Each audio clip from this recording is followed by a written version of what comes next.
This PSA was brought to you by the Peter G Show. You may have second thoughts after the show. Don't drink the faucet.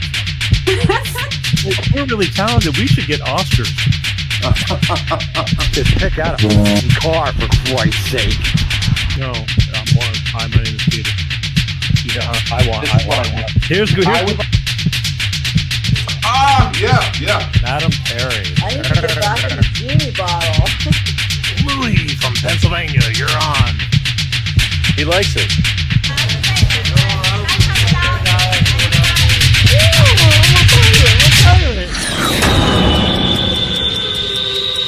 It's showtime.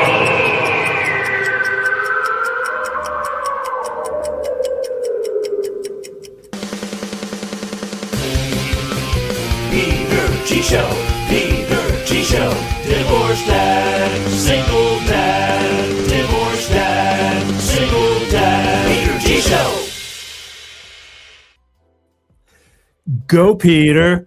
Go, Peter. Go, Peter. How is everybody? It is Wednesday. I'm just looking at that thing, and I'm at the intro, and I'm going, it's showtime. Go, Peter. Go, Peter. How the hell is everybody? It is Wednesday. We are in June. Can't believe it. I am not getting the things I want to get done. Done. I am not doing the things that I want to do. Do.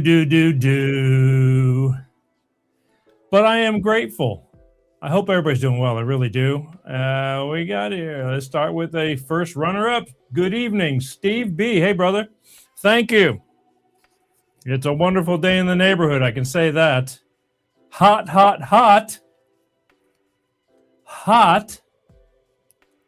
But I'll take it. We got I think we got a great show tonight. I always say that because I truly believe. Otherwise, I wouldn't bother doing it. Now, some people beg to differ, and tough. Just, you can't please everybody. But in fact, I went through that today. Somebody, I don't know, I made a comment about something, and somebody said, you sound just like a Republican. And I just scratched my head. I go, I just sound like somebody who's tired of stupid shit. But it's all good. And he didn't like that. Said, stop being so childish, and we'll be all right. But, yeah, a lot of show tonight to cover, a lot of ground to cover. Right? Right. It's all right. It's all right. I'm doing to me, it's like a total flip-flop, best of both worlds, because I can't help it. And I'll talk about that and I'll get into it. But I am going to talk about this past week's primary elections in California because it's a disgrace. I don't know when enough is going to be enough. And I'm not crying wolf, and it's just, oh my God. I mean, it's all in your face. And the only people that, don't want to see it are the people who don't want to see it. But I think it's going to come to a point where, it's going to come to a point, so to speak. And we're going to talk about that tonight, but that's later in the show. But it's very important, so stick around. I got some eye-opening things that I bring to your attention, and what you choose to do with it or not is totally up to you. I always say that. I don't tell you what to think. I just bring information and spread it around. And whether you want to pay attention or you want to be in denial and stick your head in the sand, go for it. I mean, I'm not going to not like you for it. I can't say that enough. It's like, it's your business. The free country so far still. Kind of. But, yeah, we're going to talk about that. But also, I didn't really expect to do it. But Rush, the band Rush, I got to talk about them, and I'm going to explain to you why. They're back out on tour after almost 11 years, a little over 10 years. And I'm going to talk about that and show you a few things because we'll talk about that in a little bit. So stick around. That's going to be some good stuff. Oh, and don't forget, I can't do a show when I get a show to myself without giving a little mention to old Bill Gates of what's going on in his world. So that'll be later on in the show too. So stick around. Knowledge is power, kids. And that's basically that. I do want to remind you, however, about next week, because I can, and I remembered. Next week, Wednesday, June 17th. There we go. Wednesday, June 17th, Lisa Johnson and Chris Berry are going to be on my show. They deal with toxic relationships, high conflict divorces. They help guide people through all that stuff. They were on my show several years ago. I still didn't look it up. I'll worry about that next week. But they came on my show years ago, and they had a book, and it was called Been There, Got Out. And I can totally relate. And we had lots of relatable conversation. Well, they got a new book out now. The new book is called When Your Ex Turns Your Kids Against You.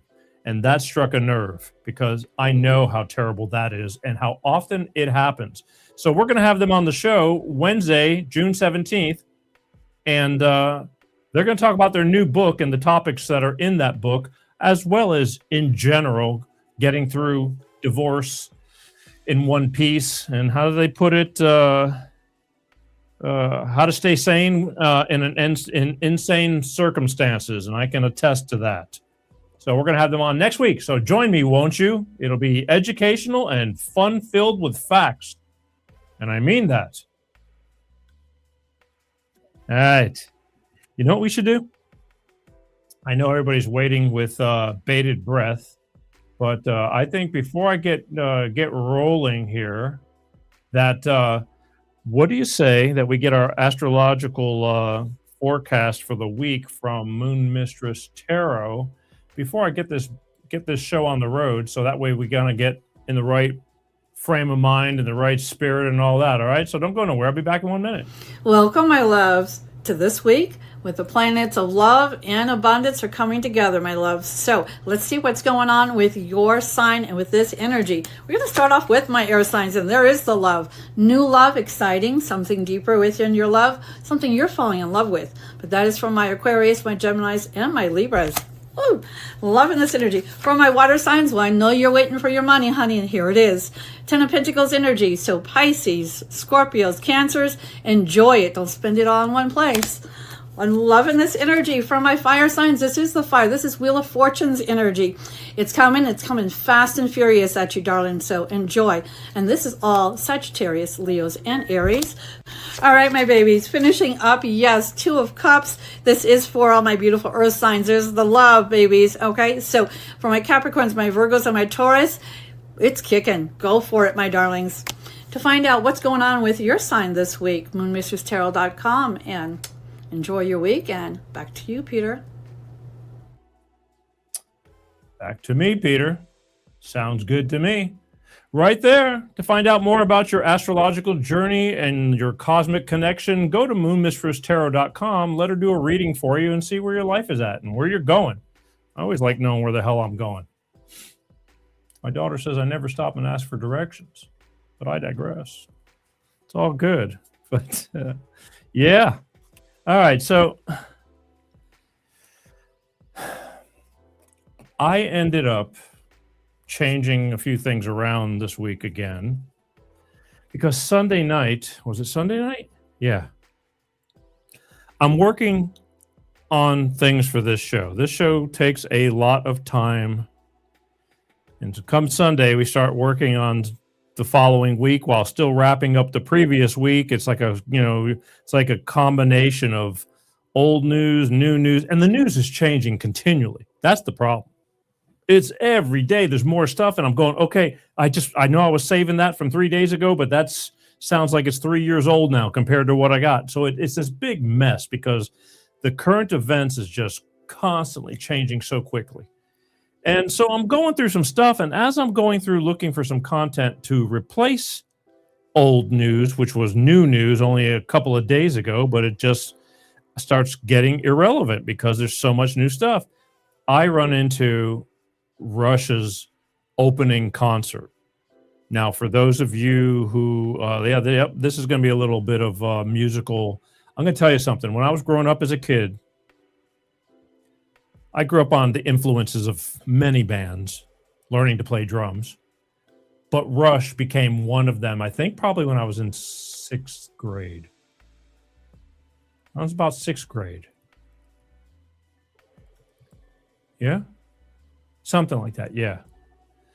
So anyway, either way, I was really young. Let's put it that way, okay? I was really young, and Rush was this trippy band. I mean, with 20-minute songs but cool stuff. Cool stuff. Well, I grew fond of them, and as I continued my quest to learn and become a better drummer, I was following Rush quite a bit. And let me give you a little. This is not what they looked like back in the 70s, but this was Rush right here. And that was Rush. That's probably a picture from the 2000s, easily, early 2000s. But back in the day, they all had longer hair. Even Geddy's hair, the one with the glasses, he's the bass player. He had even longer hair. And the one in the middle is Neil Peart, drummer, and Alex Lifeson, guitarist. Power trio, progressive rock, prog rock from Canada. They played some outlandish stuff. So when I moved to Florida, when my parents moved to Florida, and I had to go with them because I was a mere 15 years old, in 77, seems like an eternity. In 1977, Rush played in the Mobile Municipal Auditorium on their 2112 tour. And to me, that was their craziest record. I mean, concept record. It's like space and the naked guy spinning in space with this big red star. And it was amazing. It was freaking amazing. I mean, that was it. I was hooked. Well, through the years anyway, I still continued to be a Rush fan. I achieved that man in the middle right there is what taught me. Now, I learned how to play a lot of things from a lot of different drummers, but that guy in particular right there is the man who taught me how to seriously play odd time, how to play the most screwed up stuff. Now, I always gave him credit because it's easy to emulate, even though it's difficult. If you become an established musician, you can learn how to copy something. But I gave him the credit for creating what he created because it's just not your normal drummer's stuff to create. It just isn't. And he was a very intense guy in life. And that's how come he played what he played. He was relentless on trying to be better and learn more. And on top of that, being a scholar, he read. And they used to call him the professor because he was educated mentally as well as, musically. He wrote most all the lyrics for all the Rush tunes. That's how they operated. Geddy and Alex would write the music. He'd write the lyrics. And he'd write the lyrics based on from books, crazy books, Red Barchetta, all these things, all that, Xanadu's and all that. Anyway, they grew bigger and bigger until one day, Moving Pictures hit. Their album Moving Pictures, and then Spirit of Radio and Moving Pictures. Those two albums really broke them out to the mainstream. Limelight, Tom Sawyer. Then they got all the crazier tunes that everybody knows how to air drum to. But I learned how to play over the top drumming from that man right there in the center. So they lived on. Their career got bigger and bigger and bigger. I've seen them probably, Van Halen and Rush, I probably have seen in concert more than any other bands in general. I've seen a concert here and there, but I've seen Rush and Van Halen multiple times, lots of times through their career.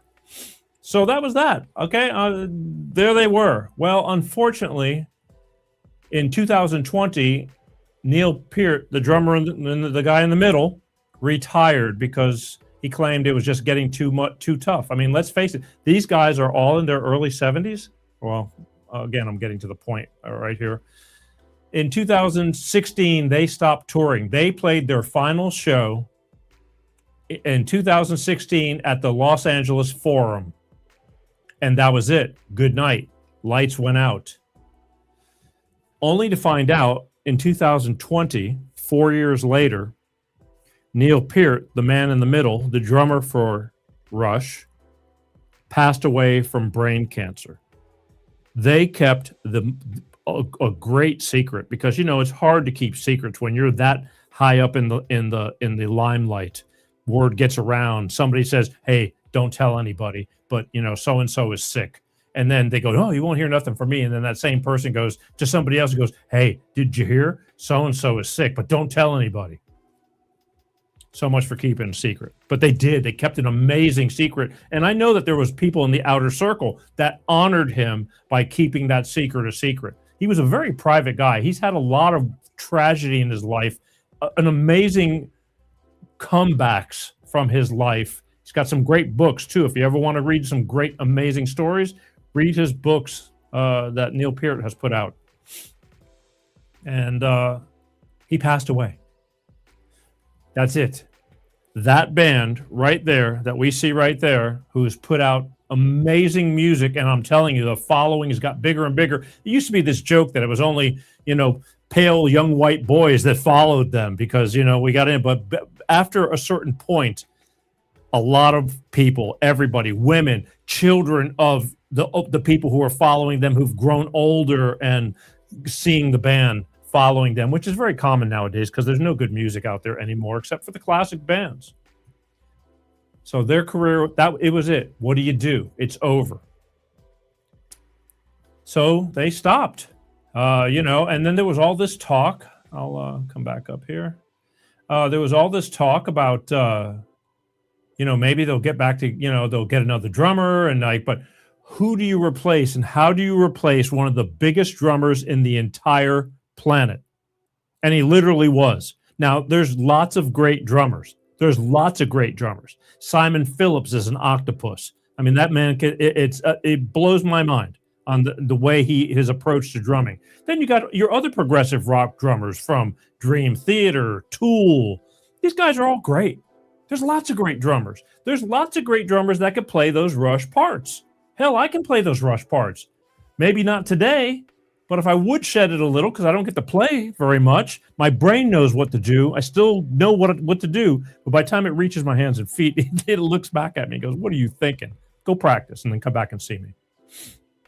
But I mean, I played those songs when they were hits. Now, maybe when I was 18 years old, maybe I didn't play it as good, but it was pretty damn close. And now as I've matured as a musician, you tend to refine a lot of things and you look back and you start understanding how to make things better. Even the simplest of beats, you learn how to make things better. So there's lots of drummers, and there was always this talk about, are they ever going to get another drummer and continue to play, or are they just going to call it a day? Led Zeppelin stopped the minute John Bonham died. They said, we're not replacing John Bonham. It could never be Led Zeppelin. It was starting to look like Rush was going to be the same thing. Hey, they had a 40-year run. It was good. I mean, even if they never played again, they went out on top. Toppity top. But, they went home, and Alex and Geddy Lee, the bass player and guitar player, they're all very close friends. That's what kept them together all these years. They were all friends. Because bands break up because of relationships. Things change. When you're younger, it's just you guys. You're playing all the time. As you get older, girlfriends get involved. You get married. Children come along. Your priorities change mentally. I used to see guys when I was really young. They get these hot girls be coming in clubs or whatever, and they get this hot girlfriend or this and that, or kind of hot. It depends on your taste. But either way, attractive woman. And then, they start dating this girl. Before long, the girl doesn't want him doing what he's doing. And before long, the musician starts changing his plans. It's like, if you really want to leave the music business, just, get into a relationship. It's hard. It's hard. But there are great relationships. So anyway, these guys stopped.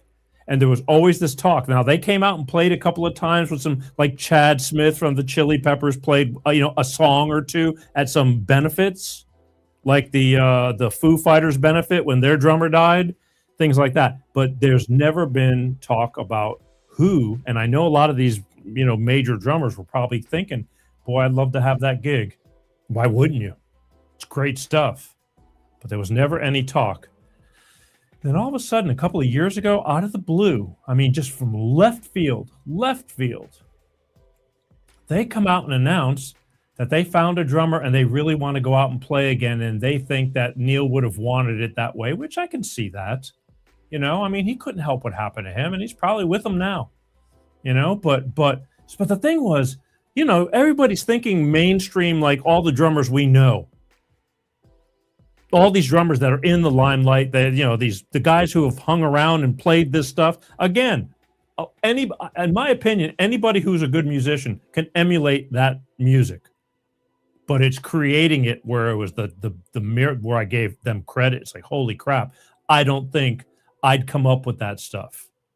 But I can play it because I just learn it. It's right there. It's not, you have to be better than normal, but all you got to do is copy it.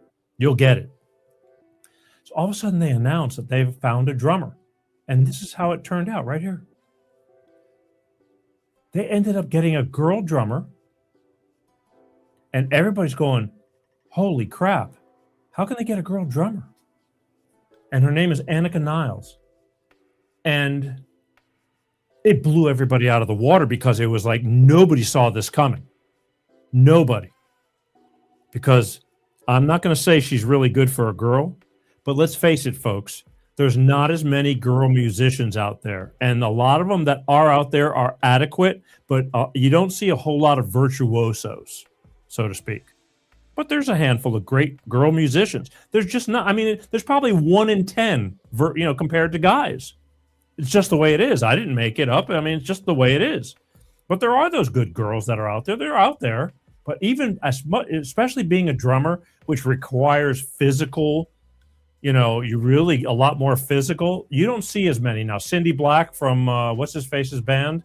She's a good drummer. There's a few good drummers out there, but they found this girl named Anika Nilles, and the bass, Geddy Lee's bass tech, said, "Hey, you should check out this girl. She played with Jeff Beck. She got a gig. She's from Germany.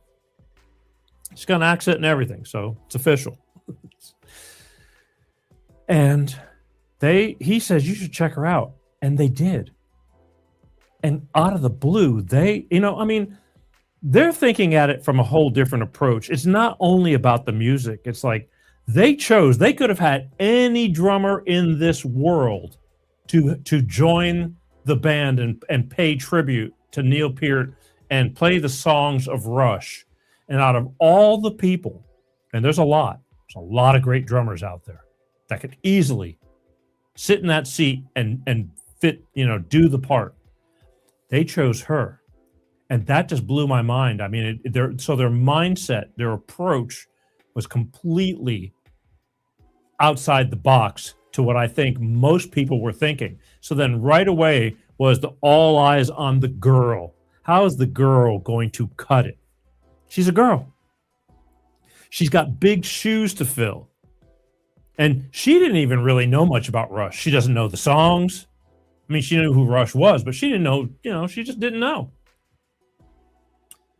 And they got with her and they jammed, and then they jammed a few more times, and this and that. And they said, you know what? We should do this. And they did. And they've been practicing and putting together everything for a year. She has learned about 40 songs of Rush. And they're not just cookie cutter songs. I dare say no less than a third, if not almost 50% of their songs require a lot of thinking. A lot of thinking and a lot of doing at the same time. The approach, because Neil Peart was just amazing on how he created those parts. And so that's how it ended up. So they opened up. They went back and started their first show of the tour on Sunday night. Where? In the Los Angeles Forum, where they ended their very last show in 2016. They opened up and they killed it. Every first show, I don't care how much practicing you do, you don't start really getting better until you're doing live shows. And I would love to see them 10 shows down the road. About 10 shows down the road. That's just enough because the guys are... Look, even the guitar players who wrote that music, they've been off for all these years. They had to go relearn a bunch of stuff. And believe me, I get it. It's when you're 20, you're a sponge. But when you're 60 and 70 years old, you forget your own music and how you played it. And believe me, I heard Alex on Sunday because So that gets me to the point. So Sunday night, I'm looking for content. And all of a sudden, I come across somebody's videotaping the live concert at the LA Forum. And I'm immediately sucked in. I can't stop watching. I mean, there's so many people who recorded these shows, and not with like a vibrating cell phone, steady cam. I don't know how they did it. But they did. There's tons of video. Rush is breaking the internet right now. There's so much Rush clips showing the concert. And again, they learned about 40 songs, so they're going to constantly be changing the set list. And they did. They've played two shows. I think they play another show tonight. No, Sunday. Was it Monday? And then Sunday, Tuesday. So the second show they played, because they're playing several nights in all these venues because everybody wants to go see them. They changed it up again, and they didn't play the same set list they played. So she's had to learn a lot of songs, and you got to get comfortable with the flow. Even the crews, the house engineers, the lighting directors, getting the cues all. It takes a little bit of time. Even when you're rehearsing, it's nothing like the pressure of a live show to get your shit together. I'm telling you. You learn more while you're playing actual live, like this show live, than anything I could ever do when you're thinking about it ahead of time. You're in the hot seat. It's just that simple. And I even heard Alex on the first show, the ending of Free Will, he just messed up. He messed up. He couldn't remember how to go do the last few notes of that song, or he didn't remember at that moment. Let's put it that way. So even the people that wrote the songs, the best of the best, you're going to screw up a little bit. There's going to be a little bit of something. But believe me, they don't make habits of it. So I'd love to see them a few more shows down the road, because it was amazing just watching everything. It's a really big show. So I'm going to play you a few little things, because all eyes are on Anika Nilles right there, that girl in the middle. And her passage of the journey of this past year and a half of getting it together to be on that stage with them. And everybody welcomed her with open arms. I mean, and you'll see why. But I just wanted to give you a little rundown on all that. So I'm glued to the internet. I should have been doing lots of work, and I didn't, because I couldn't stop watching Rush videos. Even today, I'm watching more Rush videos, which put me behind. And last night, same thing. I had tons of things to do, and I'm up late watching Rush videos because I wanted to have some things to show you. So let's do an overview of Anika Nilles and get you a little bit warmed up with what went on. So this is at the LA Forum, and again, the pictures are kind of small. I'm sorry, I can't do much about it, but you'll get the gist, and we'll work our way up into it. So this is just a little overview of somebody who's put together a little bit of footage, and just to give you an idea of what she's up against. And for those of you who are Rush fans and all that, need I say more? Everybody in that audience is air drumming. It's that simple. It's that simple. So here you go. This is Anika Nilles, and I think most of the focus of these videos that I'm going to play are focused on the girl, because she's their new drummer, and everybody's all eyes on her, and she knows it. A lot of pressure, but she killed it. She did well. They're all going to ease back into the driver's seat. Here you go.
She's got the best seat in the house, and I'd love to know what was going through her head. I don't think she had time to think about what was actually going on. And I heard that after the show was over, she couldn't even wrap her head around it, because I'm telling you, this was a dream seat.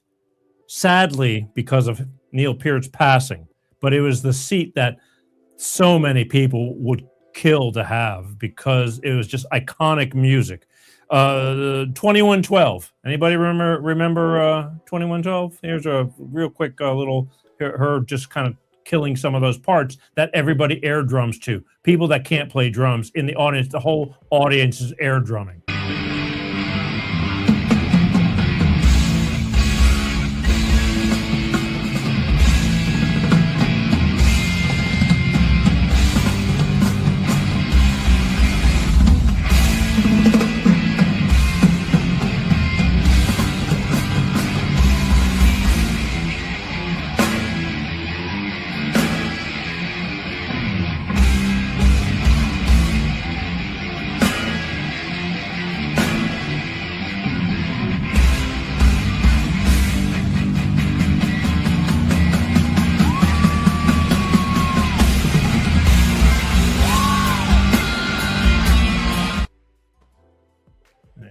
Little 2112, taking you down memory lane again. And when they really started getting popular to most people, there was a song called YYZ or YYZ, Canadian AO.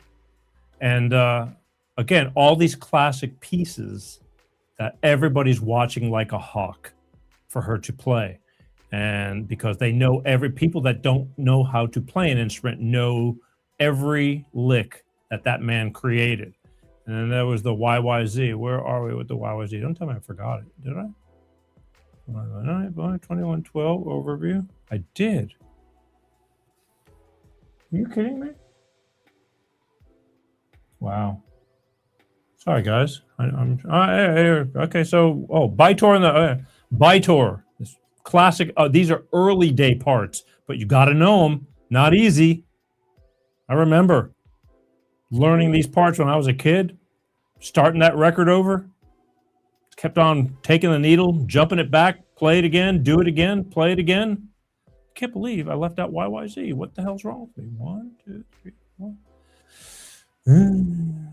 Okay, here we go. So Bytor and the Snow Dog. It was just these classic little pieces that made drummers' mouths drop back in the day.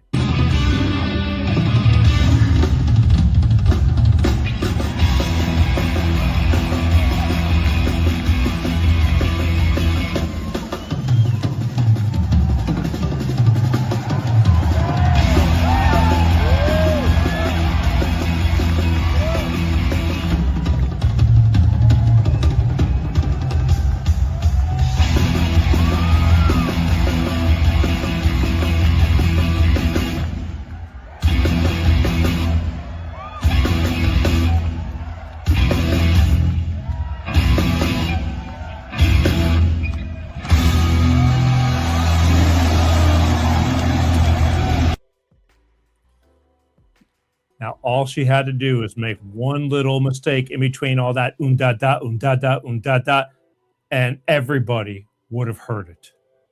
It's that tight. But she didn't. She killed it. And then came the biggest challenge of the evening, to where the whole world knows what she has to do, note for note. And that is Tom Sawyer, the iconic fill of Tom Sawyer. And here you go.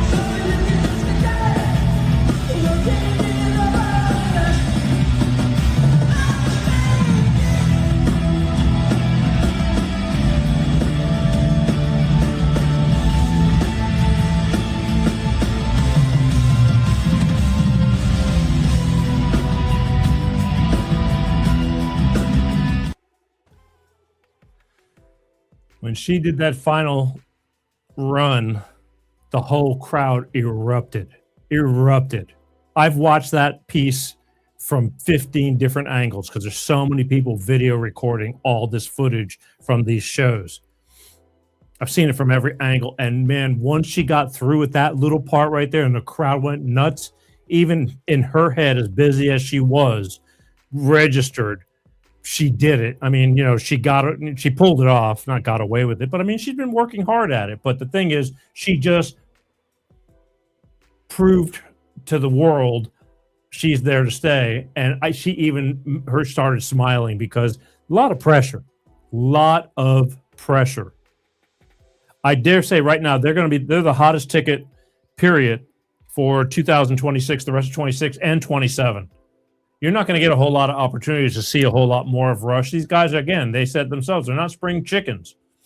But for right now, they're going to go out and they're going to have fun and they're going to carry on what they've done and they're going to do it. And you're going to get a great show and a lot of music.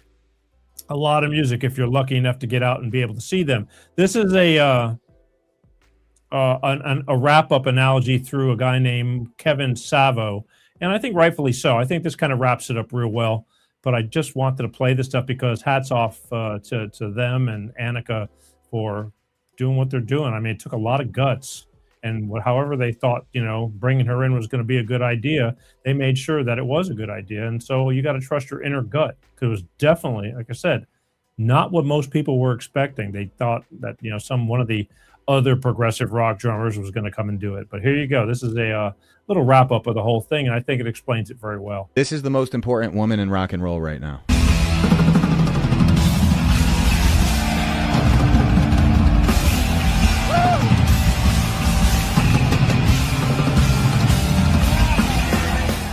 Anika Nilles learned 2 hours worth of the most complicated drum fills in rock history in just under a year, and now she's out on the road playing those fills flawlessly, filling the shoes of the late Neil Peart for Rush, who was widely considered the greatest drummer of all time.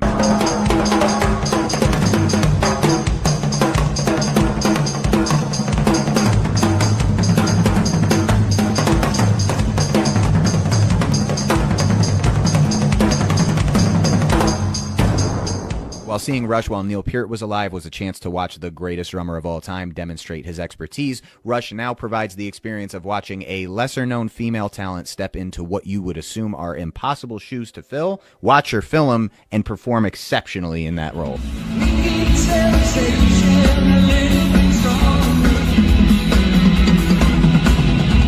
Sometimes I was sitting there and thought, I have no idea how I'm learning that, but somehow it's working. I learned those songs in a complete different way, practicing a lot technique because I don't have the muscle power of the guys.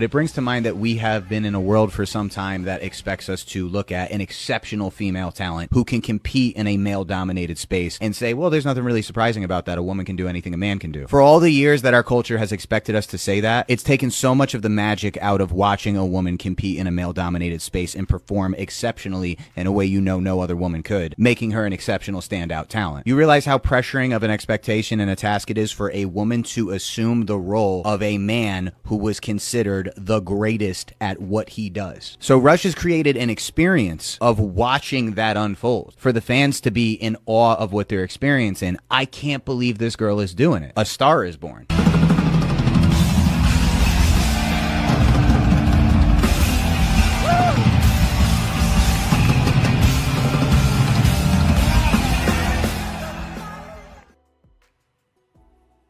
Yep. The star is born. She was good. She was a star before. She played with Jeff Beck. Come on. Anyway, if you can say you played with Jeff Beck, he's another one who passed away, but that's not slouchy either. But this is a whole different ball game. Whole different ball game on a behind the scenes note. So when I first saw a couple of videos on Sunday night, was it Sunday night or Monday night? I think it was Monday night. It was Monday night. Somebody recorded the entire show. And you could hear the people that are around the camera that are, when the guy was filming. And I swear, some of these people were just getting so excited. Twice a song, there was somebody sitting next to or standing next to the guy that was filming, and I had to listen to it. I really should have captured it, but I'll just imitate what he was doing. Every time the songs were kicking off, and it was because every song you're wanting to hear, and then something good was going on in the song, which happens about in every song. There's all these pieces. There's some guy a few seats away going, "Fuck yeah!" And you can just hear him. I mean, every 30 minutes or 20 minutes, like, "Fuck yeah!" I mean, that was his way of expressing his gratitude. But he expressed it a lot, and I had to listen to it. But I couldn't stop watching the videos, and I just kept watching all this stuff. So God bless them. They're going to do really well. And if you're lucky enough to go out and catch their show, go and catch it. They're going to do well. Again, it's going to get nothing but even better, and that's hard to even imagine also. Okay. Hey, what do you say, before we get started on the California stuff, I want to take a minute and hear from my good friends from Clean Star Products with their money-saving fuel additive DX1 driver, because let's face it, folks, it makes sense to save money on fuel and take care of your car. So I'll be right back, and then we'll get into all this stuff. All right, here you go. Let us help you with the high price of fuel. Hello, I'm Ty Thompson at CleanStarProducts.com. We can optimize your engine, saving you money and gas. Here's how. Our program works the same with gasoline and diesel engines. Whether you're using a car pack or SUV pack, the instructions are the same. Add 1 bottle to your engine oil, and each time you change your oil, add 1 bottle to the fuel tank each and every fuel fill-up. It's that easy. You get 10% fuel economy on average, lower emissions, and increased horsepower. DX1 sells for $2 an ounce, so for just a few dollars a fuel tank, you can optimize your engine, saving you money and gas. Come on, give it a try. It's the finest green-grade oil in the world from a California environmental company. You're going to feel it when you drive. Order online today. We'll get it out right away. CleanStarProducts.com/shop. That's right. I feel it when I drive. I have 2 words for you, as always. It works. Peace. Peace of mind. Let's face it, folks, cars are expensive to fix. Take care of your car. Good food, good body. I just take this little bitty bottle right here. This services your average 4-door sedan. You pour one of these in a clean oil change. It lasts the whole oil change. So that's what, 5,000-6,000 miles on your average car. And then when you put fuel in your tank to go fill up, you put one of these little bottles into your fuel tank, fill up your car, and drive. It's that simple. It couldn't be any simpler. I'm telling you, I noticed the difference rather quickly, and it adds more lubricity, cleans out those injectors, just keeps things moving, because nowadays the way they're getting better fuel mileage is by having these tighter tolerances in the engines, which in return helps them wear out a lot faster. So the smoother that the metal moves, the better off you are. And nowadays, nobody fixes anything. Everything's throwaway for a gazillion dollars. So why not take care of your car? Because cars are expensive. I hate car repairs. And here's what I want you to do, but don't believe me. Give them a call, will you? Here's their website, www.cleanstarproducts.com. But there's a phone number, 310-200-8931, because they're old school. They like talking to people, as opposed to everybody who wants to hide behind their phones and just text. For God's sakes, this is important stuff. Give them a call. Just say, hey, I saw an ad on the Peter G Show about your Clean Star product stuff. I wanted to ask you a few questions. Look, I'm talking into the bottle because I know it works. I can hear myself now. Sounds like the ocean. Okay, so talk to them. Chances are you might even talk to Ty himself. The man gets excited when he's talking about this stuff because he has a product that works and he knows it. You mentioned you saw it on the Peter G Show, and after they answer your questions, should you decide to order, you need to mention that you saw it on the Peter G Show, because they will send you 5 bottles for the price of 4. And that's a deal. 5 bottles for the price of 4 just for saying, hey, I saw it on the Peter G Show, and I think I'd like to give it a try. And this is good because 5 bottles makes it a great starter kit. Put 1 in the clean oil change, it leaves you with 4 bottles left. That's 4 full tanks of gas. I'm telling you, you will notice a difference, especially if you have a high mileage vehicle. Especially if you have a high mileage vehicle. More than normal, because those cars need it the most. But I noticed a difference. I noticed it probably within the 3rd tank going on to my 4th. And as I've said a million times, my daughter even noticed it. And she doesn't pay attention to these things, but she noticed it. I drive a big, heavy car with a V8. And you can tell. So call them. Tell them you saw it on the Peter G Show. And they will send you 5 bottles for the price of 4 should you decide to order. A deal's a deal, all right? It's that simple. It works. It's that simple. All right, so here's what we're going to do. I want to go thank everybody who's joining us right now, live and or in the future, listening and or watching Life of Peter G, the Peter G Show. I know it takes a whole lot of time, but I bring stuff to you that I think is interesting. I want to add, when I was talking about Rush, I was thinking about it.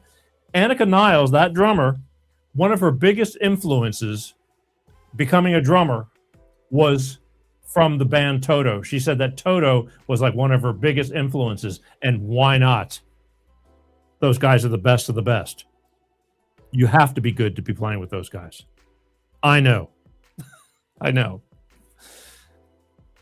So, you know, they didn't pick a slouch. It's just they just picked somebody that nobody in a million years would have thought that they'd go that direction. And maybe that's why they went that direction, because it just made sense. They've never been your normal, you know, musical rock band. But all is good. But let's, what should we do? Oh, yeah, we're getting ready to talk about the California stuff, which now I'm going to start getting irate. But first, let's take a sip. Thank you all for watching. I love each and every one of you. Please share, share, share. I need you guys to hit that follow button, please. Let's keep going, especially my Facebook people. We're getting there, but we're not at 100,000 yet. And I really want to get there because I want to go in your face, bean counters. So please, thank you. Salute. Hope everybody's doing well and keep your, head straight. And we're living in some funky times, but keep watching the Peter G Show and we'll all get through this together. All right, here we go.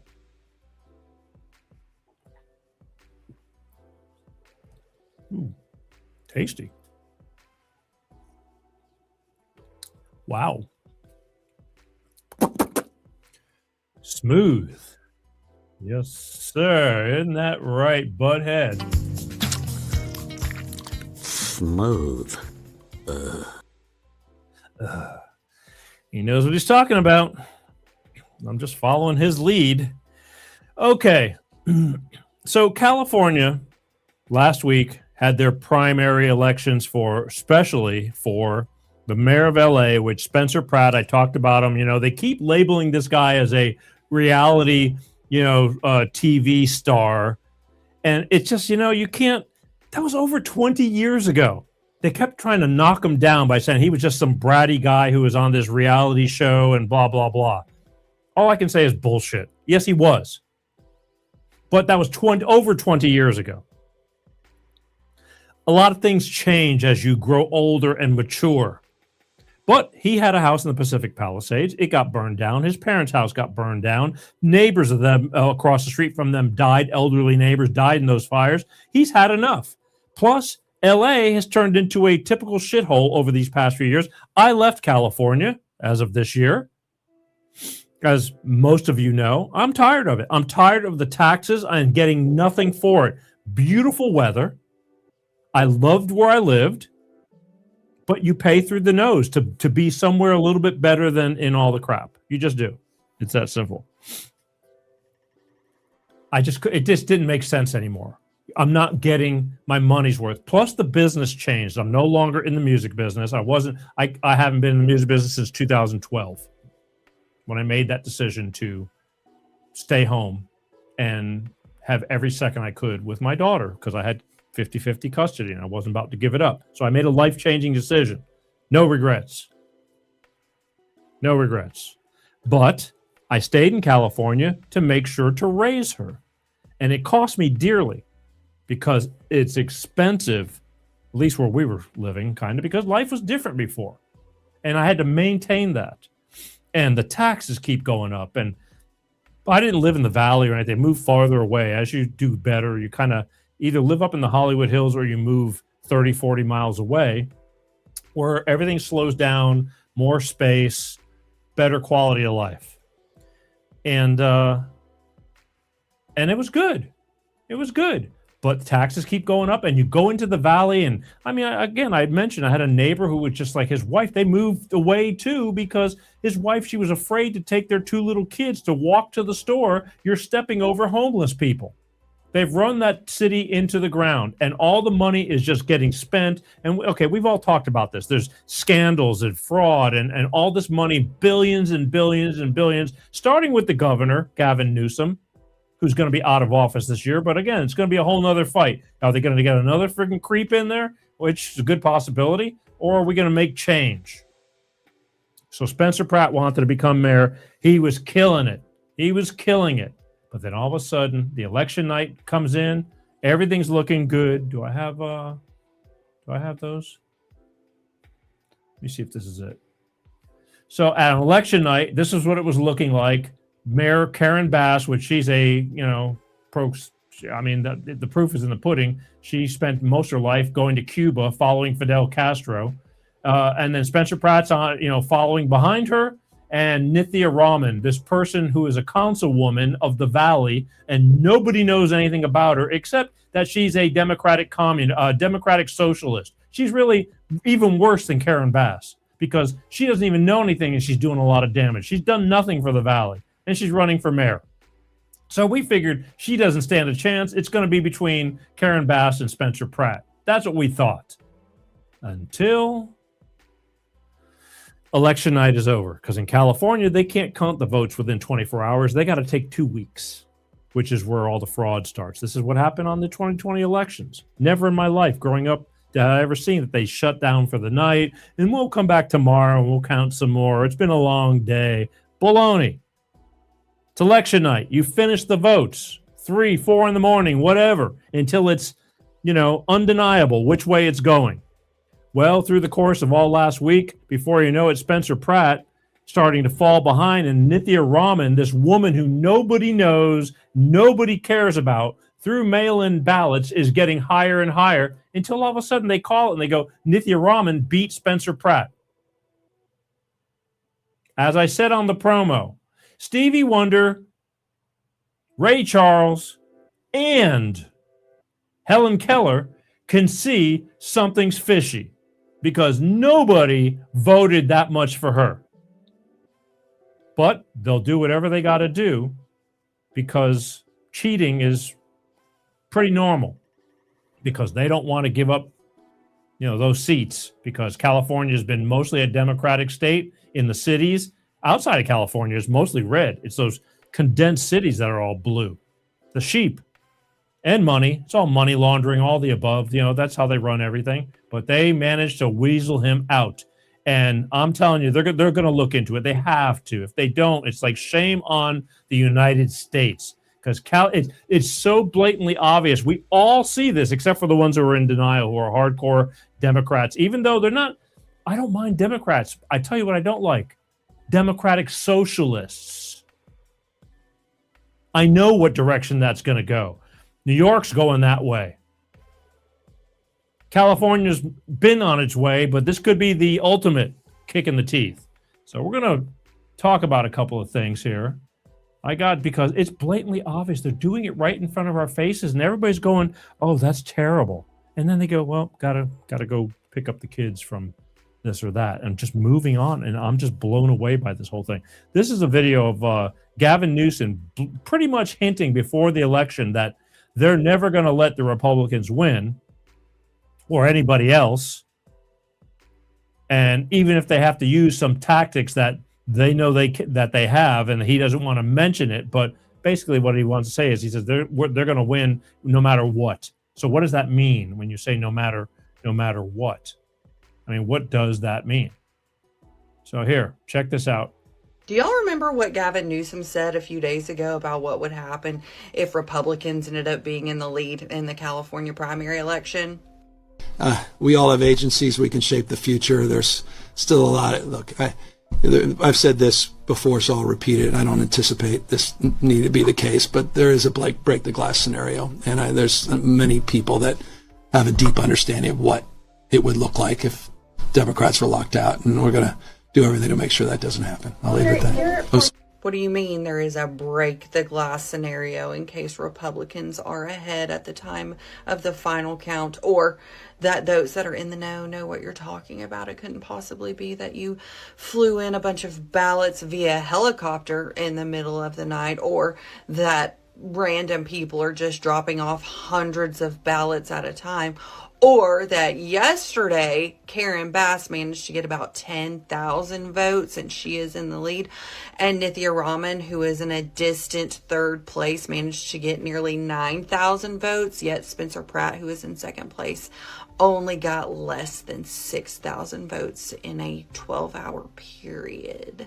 Somebody may want to remind Gavin Newsom that the entire nation is watching California right now that we've all been made aware of the Medicaid fraud and the hospice fraud and the homeless industrial complex, and the fact that he did admit that there is a plan in place in the event that Democrats aren't actually winning in this election. So, no funny business, Gavin. We're watching you. They know. They know we're watching, and they don't care. They're still just because they see everybody so complacent. Like nobody is standing up, and well, there are a few, but not enough, saying enough is enough. They don't care. They are shitless. They're scared. They know that the most American people, most of the people in America, I've had it up to here with the bullshit. Most. You still got the sheep. And again, change my mind. I'm all ears. But I don't care, Democrat, Republican, just like I had to argue with that guy today, and I just told him to shove it up his ass. I don't care about Democrat, Republican. I care about if it makes sense to me. If it doesn't make sense to me, it's ridiculous. And I see lots of ridiculous. And it just happens to be more on one side than the other. I see ridiculous from both sides. Because, again, a lot of people say they're both on the same team, just trying to keep us divided, which makes a whole lot of sense. But either way, I call it the way I see it. And it's pretty simple. And I'm not going to sit there and fight for somebody who I think is just, like, not worth fighting for. Especially when they're stealing our money. So here we go again. It's election fraud. You know, I'm just playing these things to educate those because I got a lot of comments all week long, a lot of comments. They're going, we all know, we all know. Not everybody knows. You'd really be surprised doing this show how many people don't know. So please, for those of you that do know all this stuff, thank you and spread the word. Share these videos because I promise you, you're one of the chosen few. There's way more people in the dark just going about their world clueless until it's too late. I'm telling you. So here you go. Check this out. Oh, shut the damn thing down. Shut down the election. Turn it off. Stop it. Stop counting. Fake shut.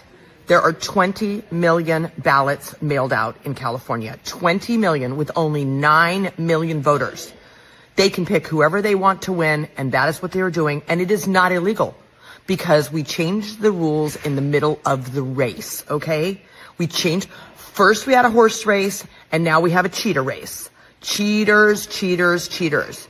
This is happening in front of your eyes, Californians, and it gets worse. During 2020's election, when they changed all the rules because of the pandemic, the election cost $559 million, okay? California taxpayers like you and me paid $559 million for shenanigans to start taking place during a planned pandemic. Okay, now what happened next? We didn't undo any of those rules. We kept them. They're super convenient that you can mail out 20 million ballots to anybody, collect them, and then pick who you want to win. Very convenient. The problem is today, it's not $300 million to do this. No. It's $600 million to do this, and we are paying for this. We are paying for these people to take advantage of keeping the money and distributing the money how they want to distribute it. You understand that's what government is all about. It is not about helping us and building our roads and putting money into bridges and making sure our schools are good and making sure that our restaurants are open, making sure that business is great and money is coming in and that insurance is reasonable. It's not about any of that. No. It's about keeping all the money. What would you do to keep all of the money and all of the power? You would mail out 20 million ballots and you would pick the winner. And that is what is happening. Shut it down.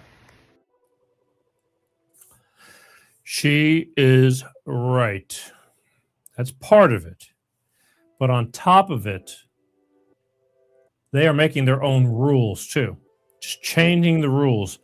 Newsom flat out knows how to tell you that he is going to make a law to protect them so they can cheat and protect their cheating and make you feel like they're doing it to protect you. This is what makes me so crazy. He's right there telling you. He's not going to allow anybody to look into this stuff because he's trying to protect you. And it's like,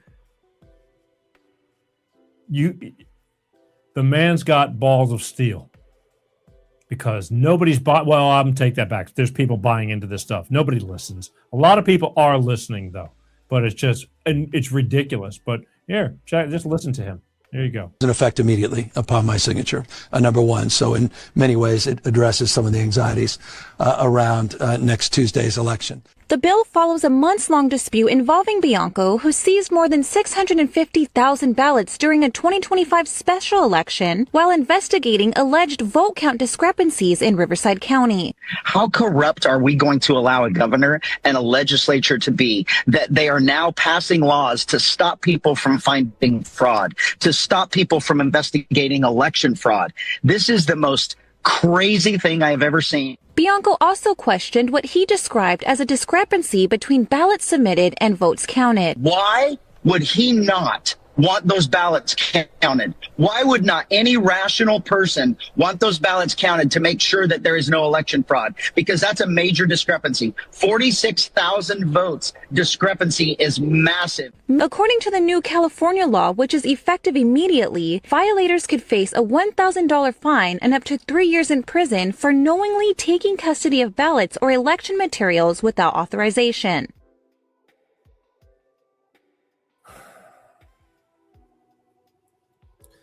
That was a few years ago when I was in California. Most of California hated Gavin Newsom so much they wanted to recall him. And they got all the signatures, and we ended up having an election to get rid of him. And he still won. They can tip the ballots. They know what they're doing. It's not their first rodeo. Whatever it takes, they have such a grip on the system. I got all these people, and they go, a lot of people going like, well, how come nobody's doing this? And why, how do you let them get away with it and all that? They get away with it because the machine is strong. It's not easy. But the more people that get riled up and the more people that participate and say enough is enough, they go, what are we supposed to do? Just get loud. Talking about it, relaying the message, saying this sucks. This isn't living. We're paying through the nose and we're getting nothing in return. They can't say they're giving us the weather because that's natural. That's the only thing California's got. They have that steady weather. And it's not even everywhere. Northern California is different than Southern California. But it's a great state. But they're turning it to hell. It's hell. So he's cheating. He's flat out saying they're cheating. And he says, but we're doing that to protect you. We're not going to allow them to look into it. But here, one more of the California Newsom law fraud. He changed the law just recently, so nobody can, it's going to take a high-up judge before anybody can go in and look at the ballots. It's like, that blows my mind. Here you go. I just signed a law to protect our elections, to make sure that we are conducting a fair, free election without fear of intimidation.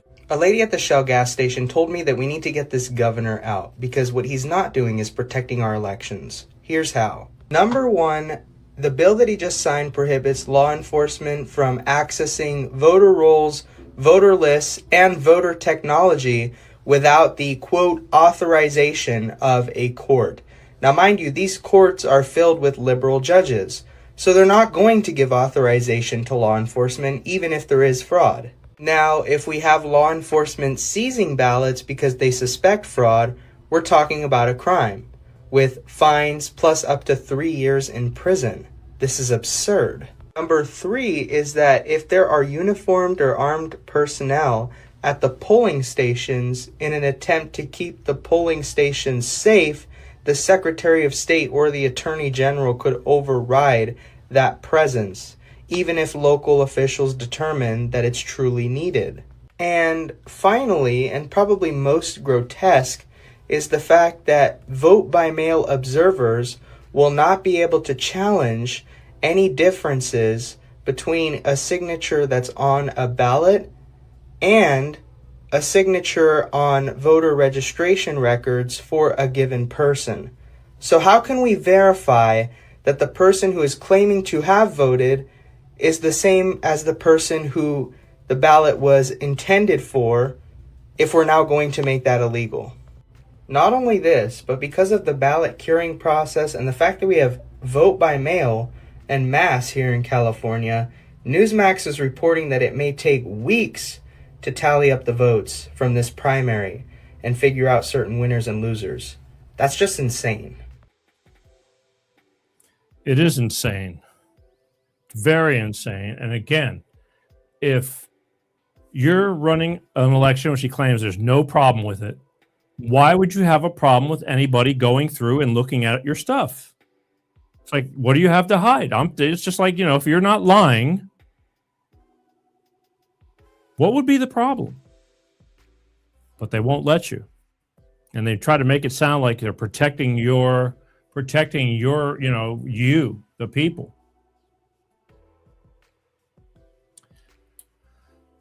Larry's got a point here. What's Larry say? Whoops, sorry there.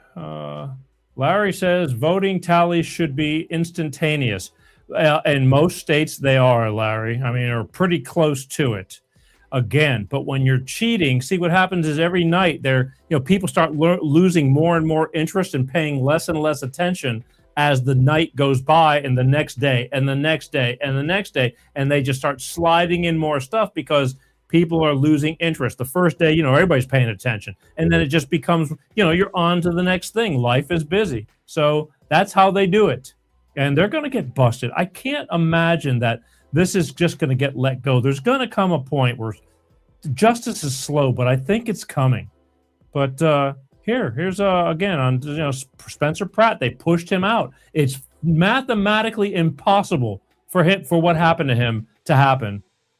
And this is whether he wins the mayor's race or not. But the second place to get beat out, it doesn't make sense. But here, check this out. Fox News alert, the AP just officially called the LA mayor's race. Nithya Raman and Karen Bass will officially advance to the next election.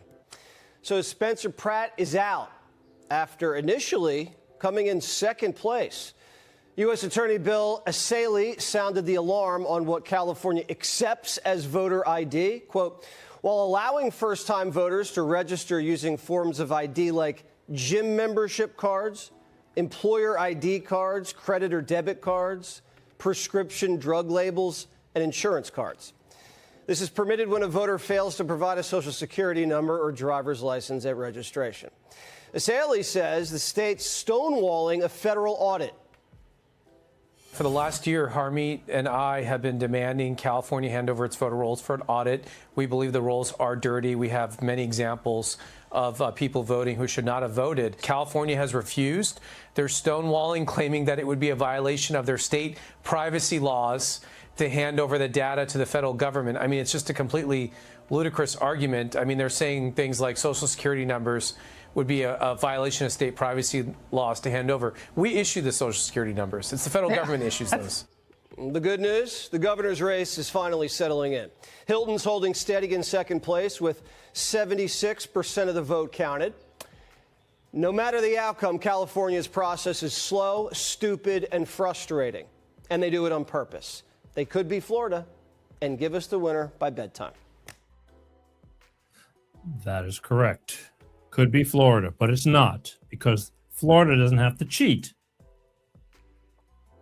See, and they wiped out Pratt because he's a real threat, because people in Los Angeles, majority of people in Los Angeles want change. Even the Democrats can't stand living in their areas. The crime, the homeless, the drugs. They can't stand it. And it's like, we just want to be able to have a decent place to live.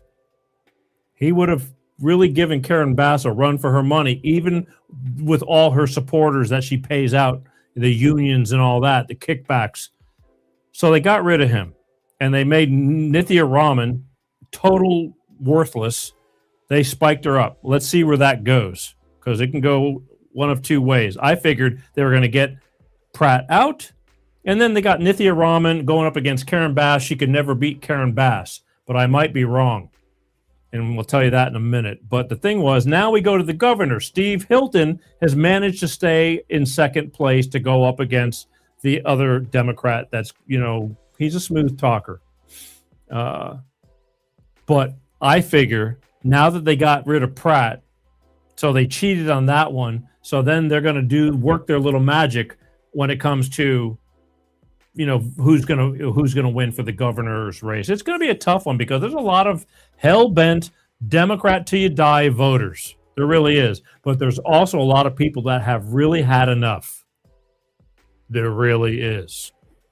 So here, it doesn't make sense, but here you go. I'll let somebody else tell you. Why listen to me? What do I know? So just so we can be clear about what just occurred in the race for LA mayor. So Karen Bass got a huge percentage of the in-person voting, followed closely by Spencer Pratt. Nithya Raman got next to none. But then Karen Bass, who was very popular in person, got pretty much none of the mail-in votes. Yet Nithya Raman, who nobody voted for in person, got almost all of the mail-in ballots. Meanwhile, Spencer Pratt, who was pretty good in person, received next to none of the mail-in.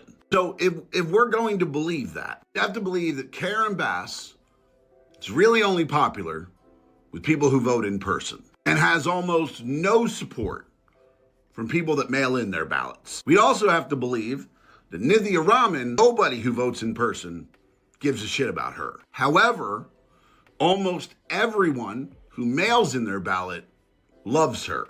That's the story. That's what we'd have to believe, because that's what the numbers show. In person, Karen Bass dominated. Mail-in, she didn't really get shit. In person, Nithya Raman was doing awful. Mail-in, skyrocketing. So yeah, that's what happened.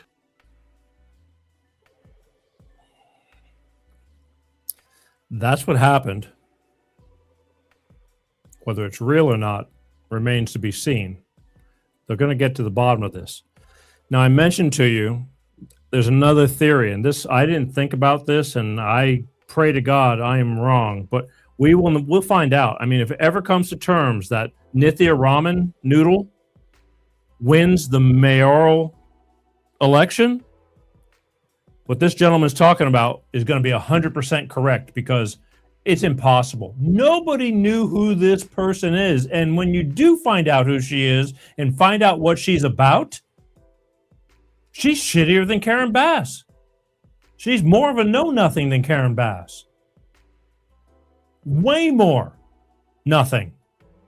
And all of a sudden, she's got this chance to be mayor. And I'm telling you, I figured that they just got her in there to get rid of Pratt, and then Karen Bass will go another term because she's all in with Newsom and, I mean, all the cronies that, they're all lining each other's pockets. But this gentleman's going to tell you something that about what happens if Nithya Raman wins. He makes a very valid point that I did not think about, and we'll talk about that in a second. So here, check it out. LA is being handed over to Islam. We saw Karen Bass up against Spencer Pratt, and then all of a sudden Raman starts coming up out of nowhere and surpasses Spencer Pratt. Now, Democrats, this is where I want you to pay attention, because you get to see it from the bottom up now. It's not just a conspiracy. It's not just, oh, look at these crazy maggots telling us some stuff that doesn't make sense. Let me tell you what's about to happen. Karen Bass is not going to win this election. So every person who wants Karen Bass to be in charge, you might as well give that thought up. It's already being handed over to ramen. Why? Because the deep state, of which you guys don't believe in, are about to take over the country with Islam. Why do you think Mom Donnie has been placed in New York? Now ramen's about to be placed in LA. Minnesota is practically already given over. They've already been trying to set up their own spots in Texas. If you go across the seas and you look into the UK and everything, they're already taking over. That's why they wanted to leave our borders open. Pay attention. You're about to see Karen Bass either bow out, or you're going to start to see the worst smear campaign against Karen Bass that you've ever seen. At some point, Democrat constituents, y'all need to wake up. Your country is being taken from you. And they make you think that MAGA and Trump supporters and Trump are the bad guys, but they're not. Your country is being handed over to Islam. And when they finally get enough people in charge, they won't have to fake anymore like they like the LGBTQ. They won't have to fake anymore like they like America. They won't have to fake anymore like you guys are important. Once they get enough control, you're going to see the masks come off. And we will be under the same regime that the Iranians have been trying to escape this whole time. God bless.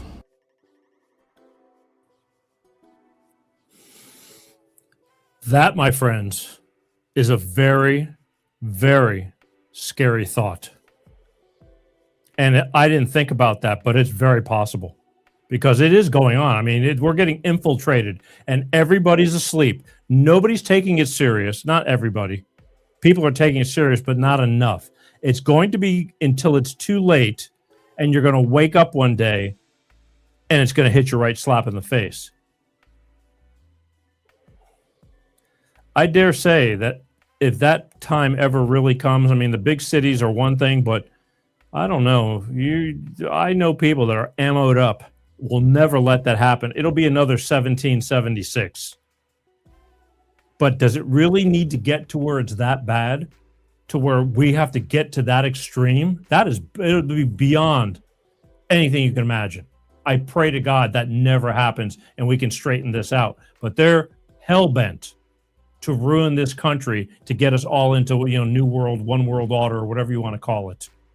And by doing that will be by taking this country to its knees. We are the last remaining hope for the rest of the world from going under. If we go under, it's cake for them. England already, they've lost their country. England is a friggin' mess. And, they don't show you everything. It's a mess. It's run by Muslims.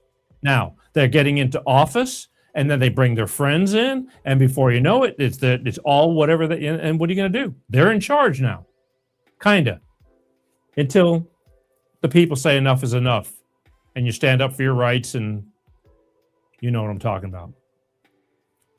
Again, revolutions, I pray not, but that man brought keep that in your mind. If Karen Bass loses, he's exactly right, because I don't see Karen Bass losing unless they have a plan like that, because Nithya Raman, nobody knows and nobody cares about. Her getting to the second spot is purely a scam. We've been bamboozled. She is nobody. She's a puppet. She has no clue. But that's what they want. Get somebody in there. They tell her what to do. She does it. She's happy to do it because she's on top. Remember this little video. That's really important. I just thought that they were going to get Nithya in there. They were going to cheat like hell, get Nithya in there. That way it's Democrat against Democrat. Karen Bass gets to win, does another 4 years of disaster. But Nithya would be a lot worse because she's even stupider than Bass. Bass has a plan. They're all undermining things to line their pockets. Nithya is just, she might have some Harvard degree, but that don't mean anything anymore. Harvard is such a screwed up university of woke, ideologies and all this crap. It doesn't mean anything for making this country any better. That's for sure. Nobody gives a shit about going to Harvard anymore, unless you want to be, raised with a woke indoctrination and, worry about things that don't need worrying about and make a big stink about it. But that's that. So I hope that helps you. I got one more thing to talk about, and I think you're going to, everybody always enjoys when I get to this subject. Hang on.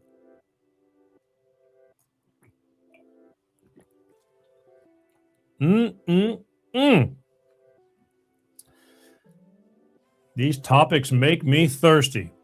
I promised you I was going to just quickly talk about Bill Gates, because I know how many of you love Bill Gates. That man's amazing. I get hundreds, if not thousands, of comments a week about why is this man still breathing? Why hasn't he been locked up? And that's a good question, and they go, because they're all in it together. It's like, it's deep. I wish I had the correct answer for you, but I don't. I don't believe they're all in it together, but I believe that there's guidelines. A lot of people are held by them, unfortunately, including, our top guy. But I think things are starting to come to fruition. As Elon said, the wheels of justice move very, very slow. So I heard not too long ago that Denmark was bringing Bill Gates up against and Pfizer because of the old jabberini.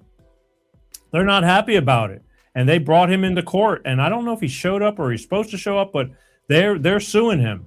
And here's a little information on this. On top of that, over here in the United States, there's a CIA whistleblower who's saying the same thing. They knew what was going on, and they've been covering it up, and they're still covering it up. But here, I'll let her tell us, and then we'll just go from there. Here you go. So Bill Gates and the CEO of Pfizer are being ordered to testify in court. They try to get out of it, but they are being ordered to testify in court. And the accusations and the evidence that is being held against them by the plaintiffs is insane. Okay, so here are some of the evidence that they have. And they said they have strong evidence to support these accusations. So the first one is that the COVID vaccine was a bioweapon. You heard me correctly, that the vaccine was used as a bioweapon, thus going against the Bioweapons and Anti-Terrorism Act of 1989. They have strong evidence to support this claim. Another accusation is that they purposefully concealed what the vaccine was going to do. They misled the public. They worked with government officials, media, to purposefully conceal the truth. Another accusation that they are facing is that they knew that it was going to result in mass casualty, that the vaccine was going to result in mass casualty, and they're accusing them of committing genocide. These are strong accusations that the plaintiffs have strong evidence to support, otherwise they would not be making them. It wasn't like a world health issue, it was a government project. And they did this because they believe in population control. This is not new information. A lot of people that are part of the World Forum talk about it. Bill Gates has talked about it. First, we've got population. Now, the world today has 6.8 billion people. That's headed up to about 9 billion. Now, if we do a really great job on new vaccines, healthcare, reproductive health services, we could lower that by perhaps 10 or 15%. So, these are the accusations. They're strong. They're kind of crazy, and we hope that truth will come out, that justice will be done, that there's enough support for the truth to be revealed. And that's what I'm praying for all the victims of this that were unjustly, honestly murdered, even though that language is strong, but that is essentially what it looks like the evidence is showing. We're just going to pray that justice will be served.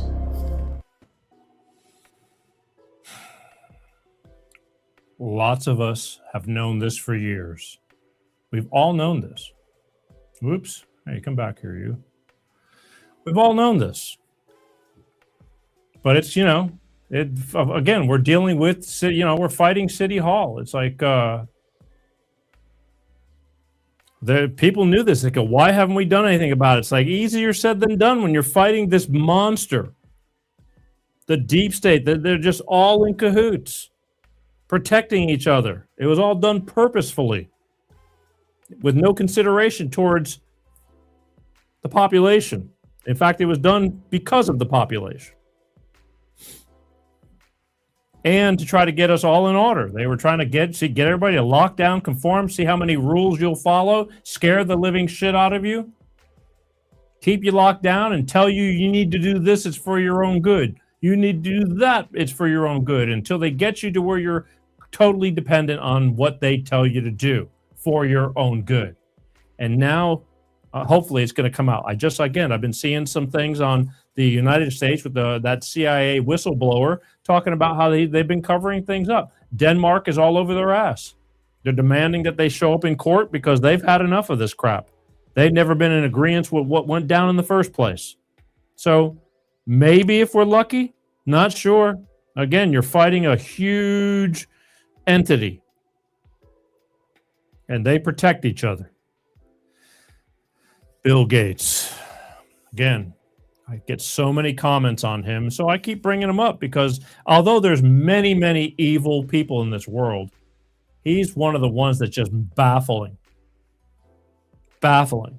They all need to go. They all need to go. And the only way we can do it, folks, is if we stick together, okay? Got to remind you, please, please, please follow and share, subscribe. If you're watching from YouTube, hit the subscribe button. I battle them. You know, they don't, it's so weird. Every time I have a short video that's just bubblegum and lollipops, like it's very generic, it gets lots of views. The minute I talk about something like this, 5 views. They know what they're doing. They're still keeping their thumb on my neck. They will not let me talk about things. And I want to beat them at their own game. If you keep on subscribing, the numbers keep getting bigger. It's undeniable, unless they want to take me down, which they've been semi-okay about because they let me breathe, but they're, not letting me breathe very much. So they said, yeah, we'll keep them alive. We just won't let them be seen. Please subscribe from YouTube. If you're watching from Facebook or LinkedIn, hit the follow button or something like that, or from the other platforms, whatever. Share, especially the short clips. That's the best thing you can do is sharing. So, hey, listen what this guy's got to say. You might find it worthy. I'm sure there's plenty of people who will question what I do, but that's okay. I question everything. So that's the way that goes. I'll remind you, next week, Wednesday, June 17th, Lisa Johnson and Chris Berry, toxic relationships, high conflict, divorce. They help guide you through getting through all that stuff, how to stay in some insane circumstances, how to stay in some insane circumstances when the circumstances are insane. It's hard.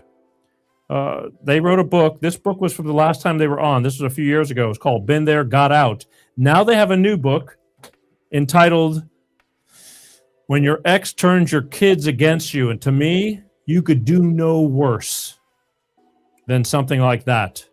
You're not only messing with your ex, you are screwing up your kids. And we're going to talk about that. That is so selfish and destructive. They're going to be here. So join me next week. I'm sure many people can relate. I know I can. That's how this whole show started many moons ago, back in the 40s. Join me Wednesday, June 17th, when Lisa Johnson and Chris Berry come on to this show. We talk about toxic relationships and high conflict divorce with their new book, When Your Ex Turns Your Kids Against You. Quite a topic, and a very true one, and I'm sure we have lots to talk about. That's next week, Wednesday, June 17th. All right? I want to thank everybody for watching Life with Peter G, The Peter G Show, right here every Wednesday like clockwork, 6 p.m. Pacific, 8 p.m. Central, and 9 p.m. on the East Coast. God willing, right? We all get a lot of ups and downs. Life is challenging. I hope tonight's show brought you, I really loved talking about the Rush stuff from the band Rush. I wish them well. I do.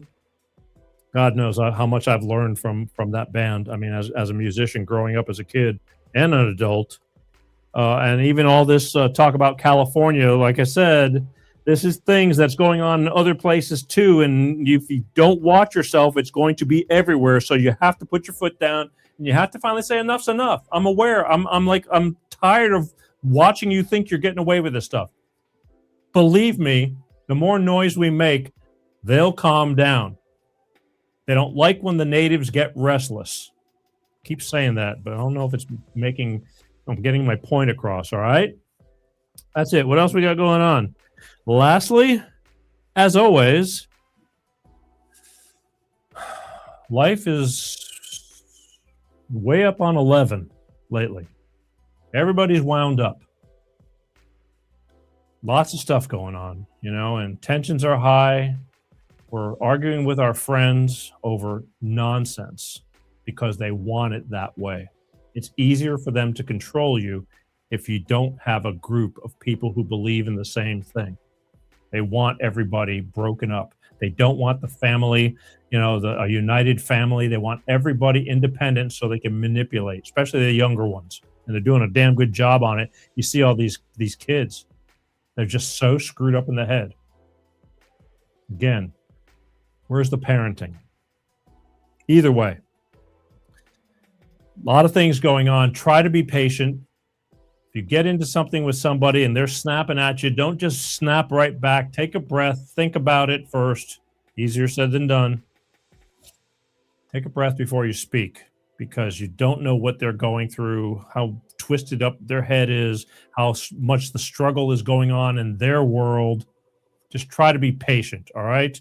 You don't have to be an ass, but you don't have to take a bunch of crap from anybody either. Life is way too short. But fighting and staying in the red, keeping your brain, letting all this anger and all this negativity occupy the space in your head, that's too much expended energy. I've learned a lot. I still, because I'm involved in all this, but I'm a lot better than what I was. My divorce changed me as a man. There's no doubt about that. She found a button in me that I never even knew I had. But I'm getting better. I'm a lot better. And as you get older, you mature, but just be kind. Okay, I guess that's my point. Just try to be kind. Everybody's going through something. There's no doubt about it. All right?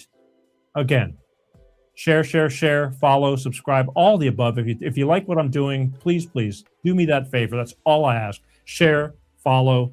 Sharing's important. I don't know if I had a choice between sharing and following. They're about an even tie.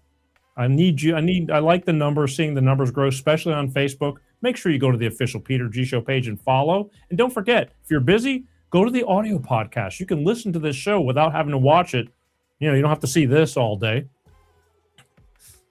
You can put the earbuds in, listen to it on Spotify, Apple Podcasts, Amazon Music, all the majors. Just take the show on the road with you while you're in the car, while you're at work, while you're exercising, all the above, all right? I forgot to tell people that. But it's the next best thing to being here, all right? And that's it. But you do me that favor and share, because people need to see this. I know there's a lot of people that are saying, we all know this, but I'm telling you from doing this show, how many people are oblivious? You really would be shocked if you found out the amount of people who don't have a clue and are willing to listen, but they don't know where to go listen to. And so they'd be very open to at least listen to it and then change their mind, their objective or whatever. Be aware. It all starts with one door opening and they'll grow from there. So help them out. Help your fellow human being out. We all need to stay together. I know this is a little long-winded at the end, but humanity depends on how we treat each other. Be kind, all right? Love you guys. I truly do. That's why I say that a lot. And I get some people give me hell. They go, you say you love people, but you're just cutting people down. It's like, I'm just tough love. I am. But that doesn't mean I don't love them. Even if I don't like what you have to say, I don't go straight to the name calling like you guys do me. I'll wait a little bit. I'll wait a little bit. Take a deep breath. It's all good. All right, that's it. I'm Peter G. Thank you for watching Life of Peter G, the Peter G Show. We will see you next week. Like clockwork, same bat time, same bat channel. And that's it. Can't say much more. I could, but I'm not going to. You've had enough. I love you guys. Peace out. Bye. Peter G Show. Peter G Show. Divorce Dad. Single